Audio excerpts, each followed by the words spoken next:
Il a une plus grande influence que ça, le syndicat de la magistrature. Non seulement à l'intérieur d'institutions, mais également à l'extérieur. Parce que ce que vous ne voyez pas forcément, c'est que tous ces magistrats qui sont détachés, qui viennent du syndicat de la magistrature, que vous retrouvez à Matignon, à l'Élysée, dans d'autres ministères, où on peut continuer à diffuser la bonne doxa, hein, c'est-à-dire celle qui consiste à dire il faut abattre le capitalisme, il faut abattre les institutions, il faut abattre l'autorité, il faut rendre la justice comme on la rend dans les favelas du Chili, c'est-à-dire nous la rendrons dans les arrière-salles des cafés de Bobigny, de Nanterre, etc.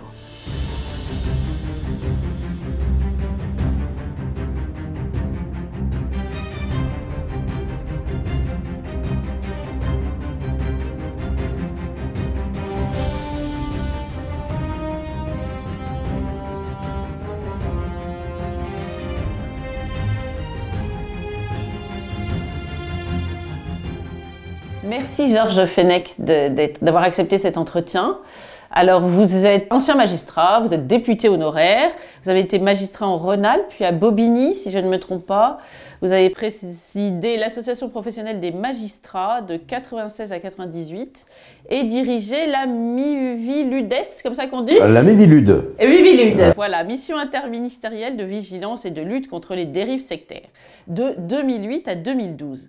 Alors vous avez donc été député de la 11e circonscription du Rhône de 2002 à 2008, député UMP, hein, c'est pas un secret, et vous avez été réélu en 2012. Depuis 2017, vous êtes consultant pour la chaîne CNews. Vous travaillez également, vous êtes également consultant pour un cabinet d'avocats ? Oui, cabinet 28 octobre à Paris. Voilà, et vous êtes aussi écrivain. Alors, votre dernier livre s'intitule Le procès Bataclan, Paris, Stade de France, des éditions du Rocher, est paru en 2021. Mais un autre de vos livres qui est ici intéressera particulièrement nos lecteurs parce que même s'il date un peu, il est de 1997, il est quand même toujours d'actualité, d'une actualité brûlante. Main basse sur la justice, les années noires de Mitterrand à aujourd'hui, chez Jean-Claude Brûlante. Lattès. Vous voyez comme c'est flamme. Voilà, exactement. Et je crois que vous en avez, puis justement, pour parler de flamme, vous avez encore un livre sur le feu actuellement. Absolument. Sans trahir de secret. 25 ans après ce premier livre, qui fera malheureusement le même constat, sinon en pire, de ce que je faisais il y a 25 ans. Exactement. Alors c'est précisément un peu de cela, vous en doutez, que nous allons parler. Alors aujourd'hui, la justice est au centre de tous les attentions. On l'accuse d'être laxiste, d'être le nœud gordien de l'ensauvagement de notre société, d'être toujours imprégné des idées de Michel Foucault sur la prison. Georges Fenech, vous êtes magistrat, donc vous connaissez les rouages de l'intérieur. Est-ce que pour vous, la justice est malade en France ? La justice, je l'ai toujours connue, moi, en crise, en réalité. Hein. Je suis rentré dans la magistrature en 1980, j'ai fait l'école en 78, 79. Mais au fond, au-delà de la question budgétaire, la question des moyens, la question statutaire, enfin tout ce qui nous agite depuis toujours, qu'on n'a jamais pu vraiment régler, il y a un mal endémique à l'institution judiciaire, qui a véritablement donné aujourd'hui une magistrature qui est influencée par un courant d'idées, un courant idéologique qui est né en 1968, comme par hasard, le 8 juin 1968, donc quelques jours après les événements, où quelques juges, qu'on appellera les juges rouges plus tard, vont créer un syndicat, le syndicat de la magistrature, qui, selon moi, n'a de syndicat que le nom. En fait, c'est un syndicat qui se veut un syndicat professionnel, mais qui est en réalité un syndicat purement politique, même s'il lui arrive de défendre des intérêts professionnels. C'est un syndicat politique, d'obédience marxiste, qui a infiltré l'institution, et qui a mis la main sur l'institution avec l'arrivée de François Mitterrand au pouvoir en 1981. D'où le titre de ce premier livre que j'ai écrit à l'époque, Main basse sur la justice, qui retrace de manière très précise comment le noyautage s'est fait au sein de l'institution, par la mainmise sur l'École nationale de magistrature, d'abord, et tous ces jeunes brillants cerveaux qui arrivaient, qui sortaient de leur famille, qui sortaient de la fac, mais qui n'avaient peut-être pas encore suffisamment de réflexion véritablement en capacité de résister à cette forme d'endoctrinement. Et donc, l'école a été chapeautée par ce courant d'obédience, je dirais, judéo-christiano-marxiste, pour la faire plus court, et qui ensuite s'est employé, ou dans le même temps, à une chasse aux sorcières, dans un spoil system, avec une politique de nomination sans précédent avec François Mitterrand, où on a mis en place tous les, je dirais, les serviteurs zélés d'un courant idéologique qui consistait à vouloir déconstruire la justice, perte d'autorité, et c'est un courant qu'on pourrait résumer en des juges sans frontières, sans prison et sans capitalisme. Donc là, vous aviez le programme du syndicat magistrature en 1968, qui arrive au pouvoir en 1981, et qui a noyauté l'institution, et qui a en même temps contaminé, je pourrais dire aussi, la droite, les politiques de droite, qui ont été contaminées, et ça, je cite des exemples, on voit des circulaires de garde des sceaux de droite, comme Pierre Méniory à l'époque, qui était centriste, ou même sous Nicolas Sarkozy. On voit des réformes qui n'ont rien à envier à ce que faisait Robert Badinter en 1980. Donc ce courant s'est diffusé à travers des générations et surtout à travers cette fameuse harangue d'Oswald Bodo. Qui est incroyable. Qui est incroyable. Peut-être pouvez-vous rappeler un petit peu cette harangue aux spectateurs de Boulevard Voltaire, dont l'écho, c'est comme le Big Bang, vous savez, il y a un écho fossile du Big Bang, on peut l'entendre encore. Continue ses effets, et d'ailleurs, régulièrement, la revue du syndicat magistrature se flatte de cette harangue, l'assume complètement, la glorifie, et ce magistrat, paix à son âme, Oswald Bodo, en 1973, à Marseille, réunit des auditeurs de justice, futurs magistrats, et leur adresse un sermon sur la montagne, vous savez, un sermon intitulé « Soyez partiaux, vous allez rentrer dans une noble fonction, ne vous poussez pas du col, ne vous gargarisez pas de la jurisprudence, de la loi. La loi, ne vous en inquiétez pas, vous lui ferez dire ce que vous voulez. L'important, c'est que vous rétablissiez la balance du côté du plus faible par rapport au plus fort, dans la pure tradition capétienne. Donc, vous serez les défenseurs naturels de l'enfant contre le père, de la femme contre le mari, du salarié contre le patron, de l'écrasé contre la compagnie d'assurance, ainsi de suite, pour en finir avec du voleur contre la police. Vous serez le défenseur naturel du voleur contre la police et du plaideur contre la justice. Donc là, vous aviez un programme de déconstruction totalement de l'institution judiciaire, du rôle du juge, qui est, normalement, le juge, c'est fait pour appliquer la loi. L'interpréter, c'est quand elle a besoin d'être interprétée, mais pas de la dénaturer, et pas de l'écarter, comme le fera le syndicat de magistrature, très ouvertement, quand il l'appellera, par exemple, à ne pas appliquer les lois Pasqua sur l'immigration à une certaine époque, lorsqu'il appellera plus tard à faire battre Nicolas Sarkozy parce qu'il avait fait telle ou telle réforme.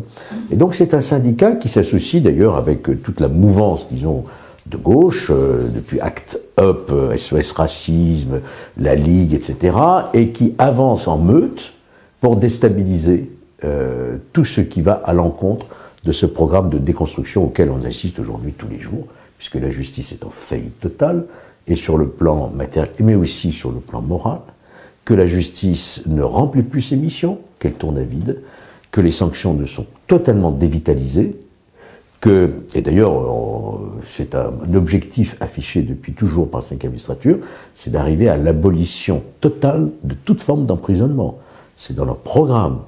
Chasser la prison de la tête des juges. Et voilà. comment Oui, c'est tout à fait intéressant, mais comment expliquez-vous qu'il se soit remis aussi bien finalement de l'affaire du mur des cons, qui était quand même un énorme scandale pour un syndicat de magistrats. Finalement, ils n'y ont laissé aucune plume. Le mur des cons a rappelé au grand public, je dirais, qu'il existait ce courant toujours, parce qu'on avait tendance à le considérer un peu en sommeil. Et là, tout d'un coup, on trouve effectivement dans un local un mur sur lequel sont épinglés les supposés adversaires de la justice. Ça a été très dur pour eux. Hein. La présidente a été poursuivie devant le tribunal correctionnel de Paris. J'ai moi-même été cité comme témoin, d'ailleurs, pour rappeler ce que c'était que le fait syndical. J'ai été cité comme témoin par, vous imaginez, les parties civiles, pas par la défense, bien entendu. Et Françoise Martre a été condamnée, mais vraiment très légèrement, une peine de 500 € d'amende avec sursis, sans aucune conséquence sur sa carrière. Oui, c'est ça, il n'y a pas eu de sanction administrative. Que Madame Taubira ne voulait absolument pas saisir les sanctions disciplinaires, la section disciplinaire, sur une question que j'avais posée, j'étais à l'Assemblée nationale, à ce moment-là, le Conseil supérieur de magistrature s'est déclaré incompétent parce que ceci, cela.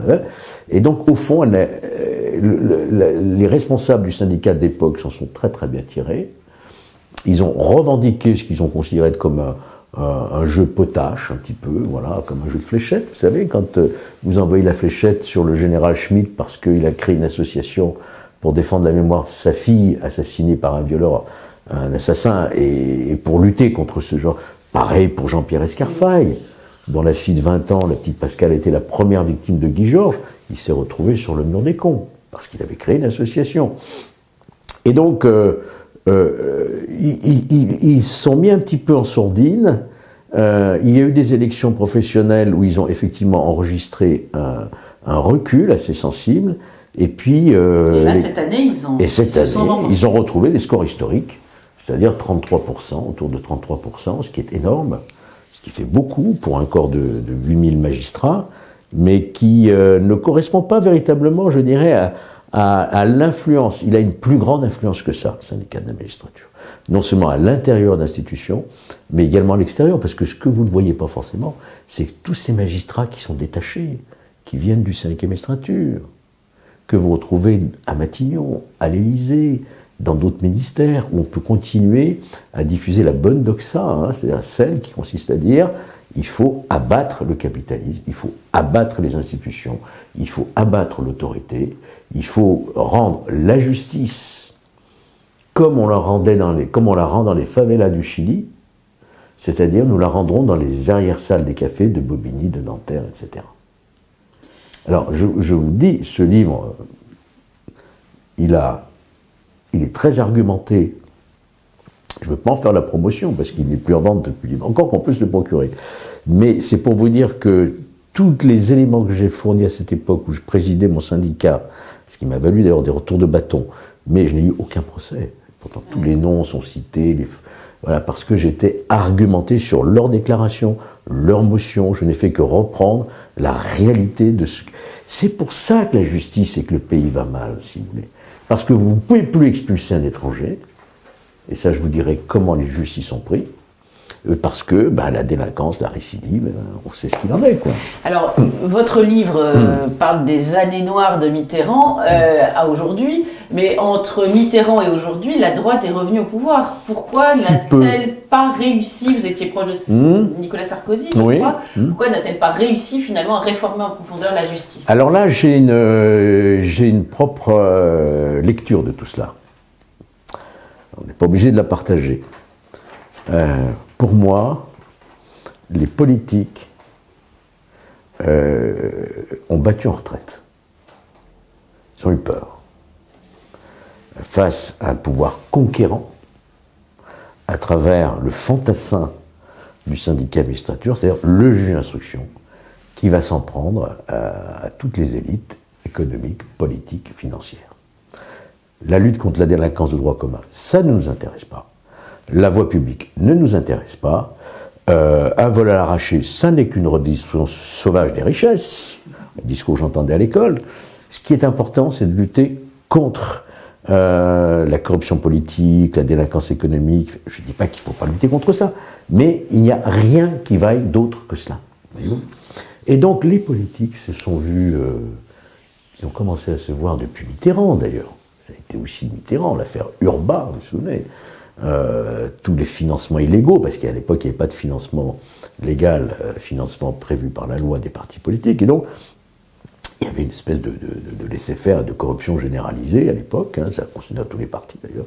Et tout à coup, Thierry Jean-Pierre, Von Ruymbeck, Éric Alphen, qui convoque Jacques Chirac à son cabinet, se présenter le citoyen Chirac Jacques devant le tribunal de Créteil, etc. Les politiques ont eu peur. Et donc, comment réformer une institution où il y a un vrai pouvoir, qui en plus peut se retourner contre vous, à faire des réformes qui pourraient leur déplaire. Ça, c'est mon interprétation. Et donc, on freine des cas de fer pour ne pas rajouter de l'animosité de la justice par rapport aux politiques, parce que les rapports ont toujours été extrêmement tendus, voire une guerre, on peut dire une guerre entre les juges et les politiques à certains moments de crise. Voilà.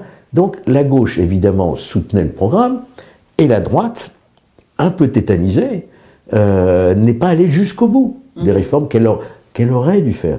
Et puis elle s'est retrouvée face à des juges séditieux, on peut dire, puisque telle loi que vous faites, de toute façon, on ne l'appliquera pas, parce qu'elle est contraire à la Convention européenne des droits de l'homme, aux textes internationaux, au fait que nous soyons les gardiens des libertés, l'article 64 de la Constitution, et donc nous sommes un pouvoir. Et il n'y a pas eu un seul président de la République ou ministre de la Justice, y compris de droite, qui ait réussi à faire revenir la justice dans son lit, d'où elle est sortie, lui rappeler que statutairement, elle ne peut pas s'engager dans un débat politique, et qu'elle avait une obligation de réserve.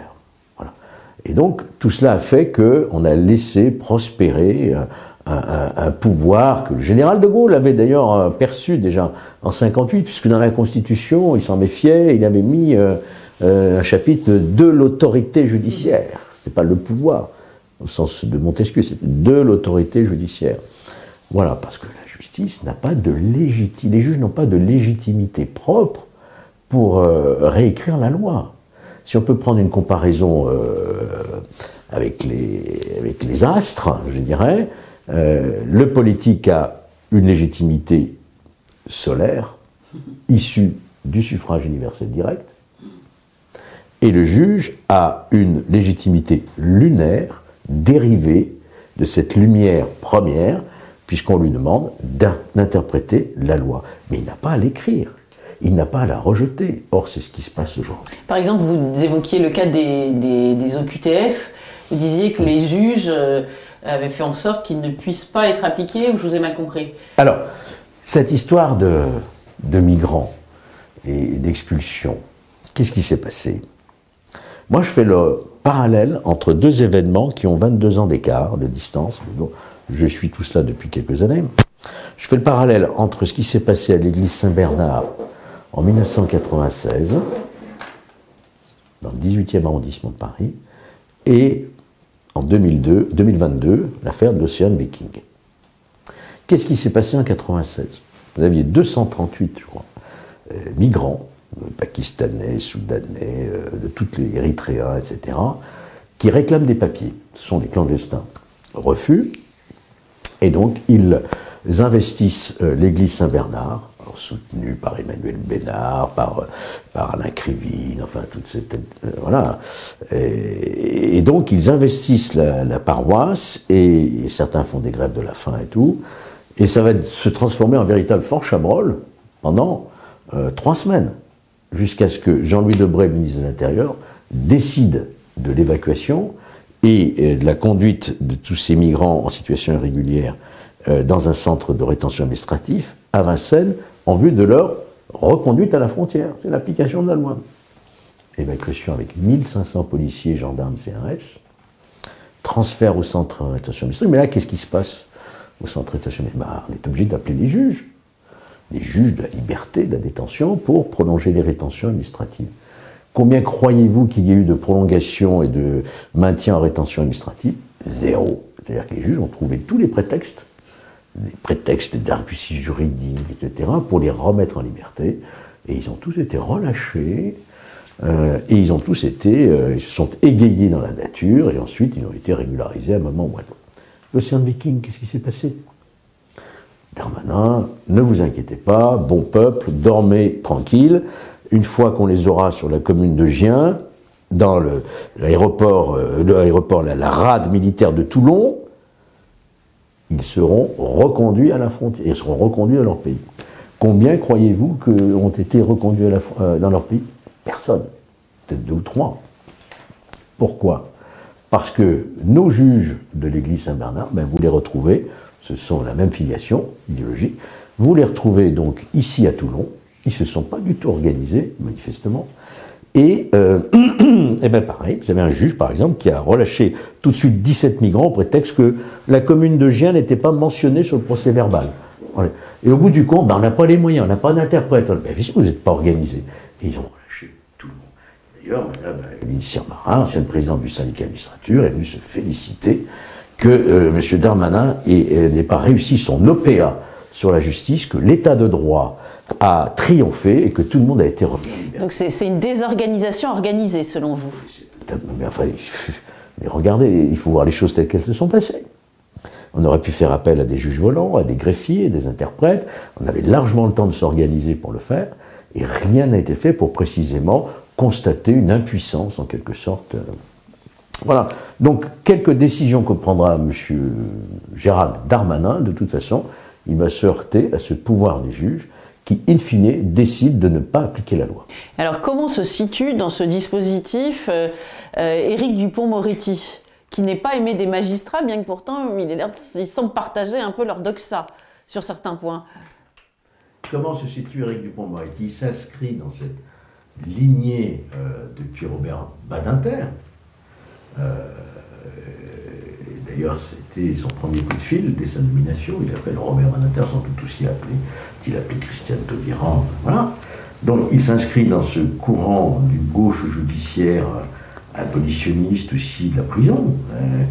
Preuve en est, c'est qu'il n'a fait aucune réforme dans le sens d'une plus grande sévérité. Si, sous la pression des syndicats de police, on a mis un terme aux remises de peine automatiques pour ceux qui agressent des policiers.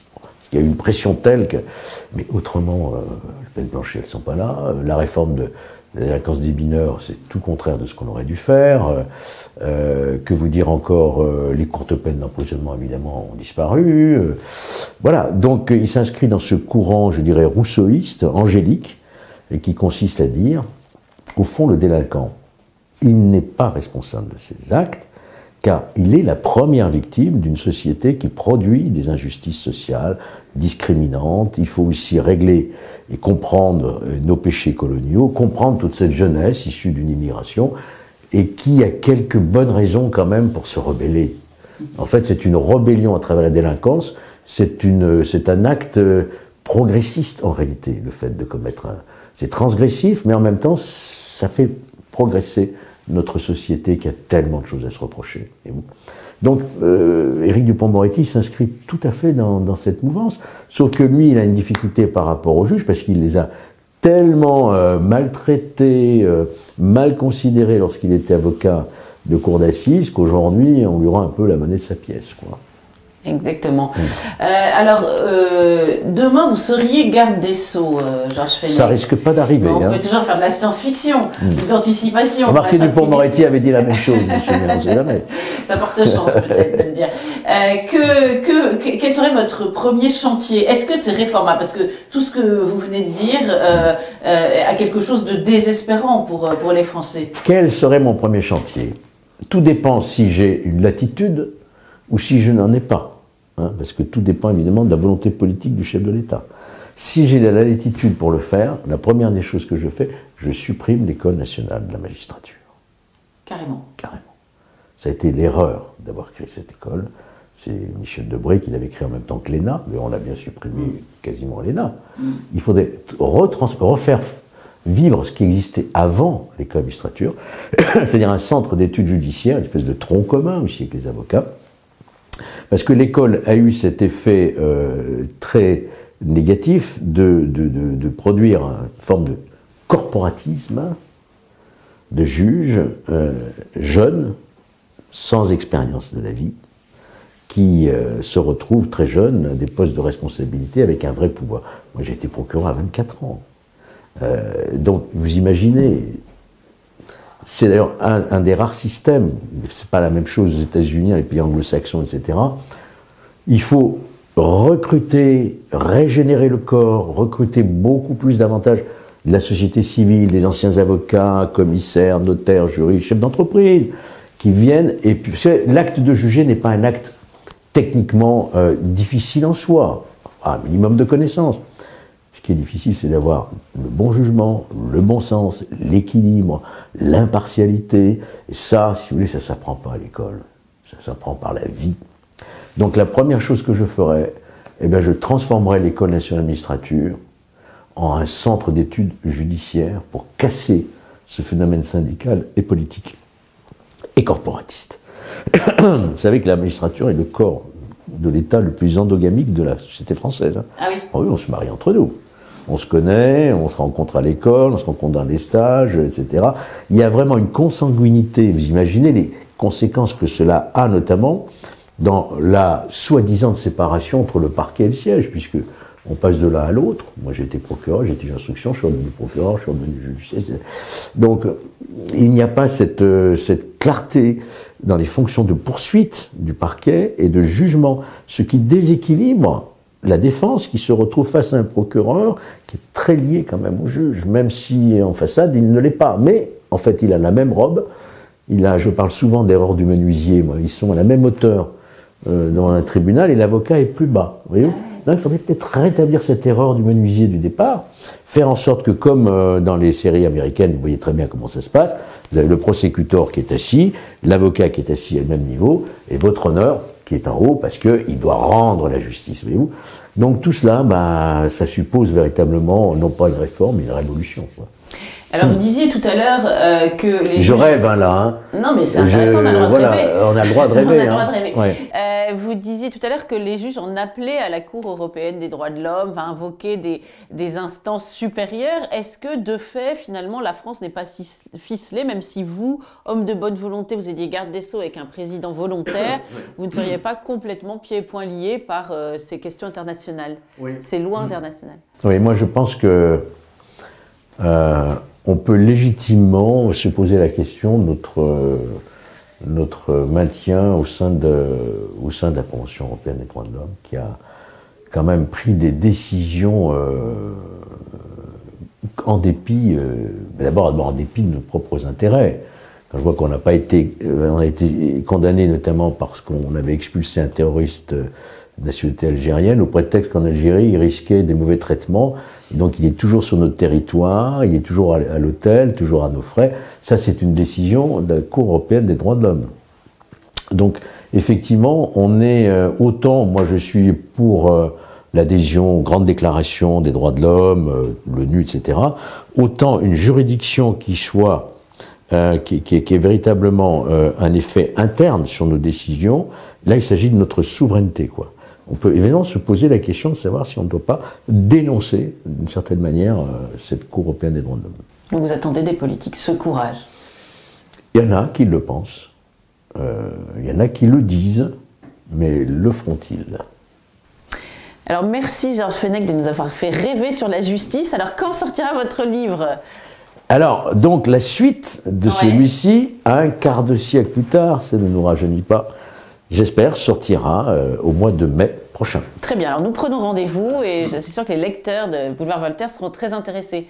Merci, chers lecteurs de Boulevard Voltaire, de partager cette vidéo, de l'aimer. N'hésitez pas à poser des questions. Nous atteignons bientôt les 100 000 abonnés, c'est important. La semaine prochaine, nous aurons un entretien spécial Noël, vous verrez, un peu différent des autres. Et j'en profite pour vous souhaiter à titre personnel un très joyeux Noël.